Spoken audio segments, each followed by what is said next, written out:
Hey guys, welcome to this week's podcast episode and Happy New Year. I'm happy to welcome today's guest, Charisse Walker. She's an author, coach, entrepreneur. Today's talk is going to be all about real estate. She's also a podcast host, and I'm happy to welcome her to the show. She's got a remarkable journey of self-discovery and bravery. And welcome, Charisse. Thank you for having me. Welcome to you as well. Yeah, you have a amazing story and a journey. So kind of set the stage, talk about breaking the cycle and healing and into the work that you're doing now. Okay. So I actually, it was about 9 years ago that my whole dream was always to be a stay-at-home mom. And I finally had the opportunity, but I had to make a choice. And the choice was either follow my dream of being that stay-at-home mom or continuing to work 70 hours a week and neglecting my children who had special needs and definitely needed me there. So we chose to be able to focus on our family. And my husband, I was divorced and then remarried, so I was able to finally quit. But that actually brought some downsides, and we ended up having to go on food stamps. So when we were on food stamps, it's embarrassing. You're at the Walmart checkout and there's a 5 o'clock line, traffic where all the people are coming to get their food before they go home to cook. And I pull out my food stamps and everyone's like, so it's totally embarrassing, humiliating. And I thought there's got to be a better way. So I decided to start looking into real estate investing. And about that same time, I got a call from a family member who said, hey, I have this great family opportunity and let's invest in real estate in Honduras. So I thought, I don't feel good about this at all. But, when you have your parents call you, Charisse, this is a great opportunity. And, we're going all in because another family member, and I chose to create a relationship with that family member, because I missed how close we used to be. So I thought, perfect opportunity. We wouldn't lose very much money. It's okay. So long story short, we did lose about $200,000. And so, just recovering from food stamps. And I had called this person because I ended up mortgaging my home so that we could do this because he couldn't get the funding. And so now, food stamps way worse off than we ever were. And so that's where real estate investing came into play. So it's a difficult journey. And it was one that I thought, I'm not going to sit there and be this victim and say, woe is me. We're going to be destitute and financially destitute for the rest of our lives. And so I really just took a leap of faith and said, okay, I've learned this information. You can only take so much and keep learning. Now it's time to implement. So I did. I made an offer on a house, not knowing what the heck I was going to do, and jumped in, and we did very well, and then continued to progress. And so we started flipping homes. Interesting. And this was before the '08 crash, afterwards? In 2016. 2016. Okay. So, okay. All right. Yeah, like I said, real estate is one of those asset classes that you can, because you're commanding, such a large property. So it's, you can get financially free and financially because you're talking about big money. Yeah. And your journey from financial struggle is to success is truly inspiring. And kind of, a lot of people in your same shoes, they're scared in this realm where they have a job and they cling on to it. They can't make the leap. What made you just take the leap and go for it?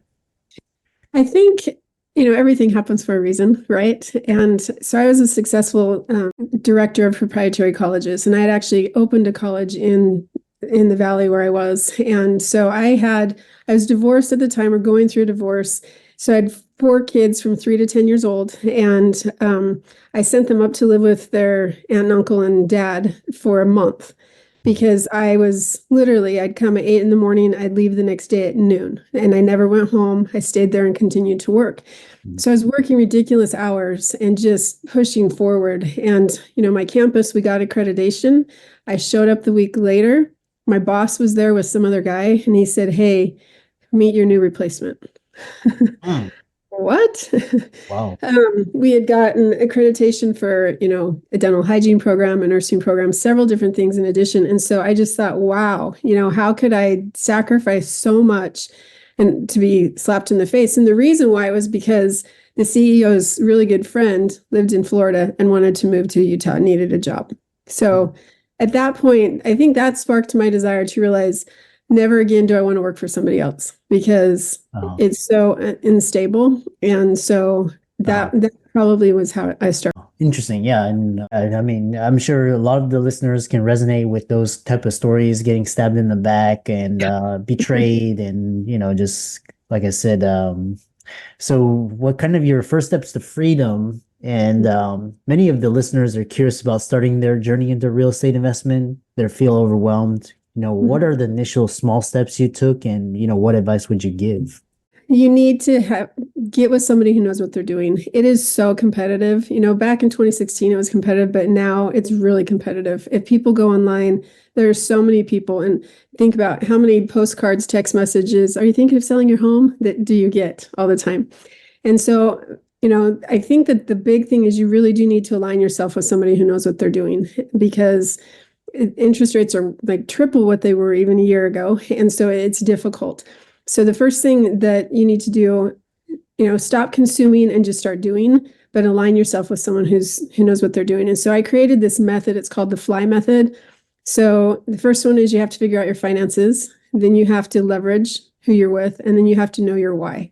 So if you can figure out, like I teach 7 different methods to investing. And so figuring out what your goals are and what you want to accomplish first. And I love this fly method that you talk about, and we can reference those in the links in the show notes. Your goal is to empower 100,000 real estate investors to create at least 5,000 per month passive income by 2033. Delve into some of the key strategies you teach for generating passive income through real estate. Okay, so the big thing is, again, you got to go back to your why and you have to know where you're at. So think about all the baby boomers out there. My dad, I overheard him talking to some scammer that said, trying to get their money, and he goes, I'm on a fixed income. And I die when I hear that because how many people are living paycheck to paycheck right now? Yeah. And so my goal is to help people realize and that you don't have to, that there's another way. And even if you don't have any money, there's so many people that use other people's money. So there's so many opportunities. And in America, with all of our, there's so much wealth and abundance that's out there. And so I want them to be able to realize that they can have the American dream. They can be happy and not have to live paycheck to paycheck. So that's my motivation. Yeah, I love that. It's kind of interesting because I was talking to another guest and they were talking about like people work so hard to save $1 million, but then when they go to retire, they can only withdraw, 30,000, whatever it is. Like I said, I don't really subscribe to traditional models, but they say, you have to live on 30,000 a year, but you Mhm. work so hard to save and invest 1 million, which really doesn't make any sense. Same thing that you're talking about. Turning trauma into triumph, aside from your financial expertise, you focus on personal growth Mhm. and kind of talk about your personal experiences, shape your approach to life and business, and the advice you would give. Okay. All right. So we've all had trauma in our lives, right? I don't know of one person that hasn't had something bad happen to them. And so we can all be victims and we can all, woe was me, and be this sad person that doesn't do anything and just becomes this victim in life. And so my goal is to be able to take that trauma, recognize the trauma and how it affects our lives, Uh-huh. and then be able to turn that trauma into triumph. And so it could be like when I was teaching college, I remember being 22 years old and I was teaching college. Most of them were men. It was a proprietary school. And so listening to their journey as they walked in the doors into the first quarter, they're like, I've been called stupid my whole life. I've told I've never amount to anything. None of my family's ever gotten an education. And so taking them, because I taught them several different quarters throughout the 2 years, 4 years, and Mm. watching them walk across that graduation stage, like beaming with their shoulders back, they're so proud of themselves. They know and have a confidence now. And so for me, taking those things and helping people believe and tap into their beliefs that, you know what, you don't have to believe that narrative. You don't have to listen to that. And let's create something more positive with you and for you. So that's really the book.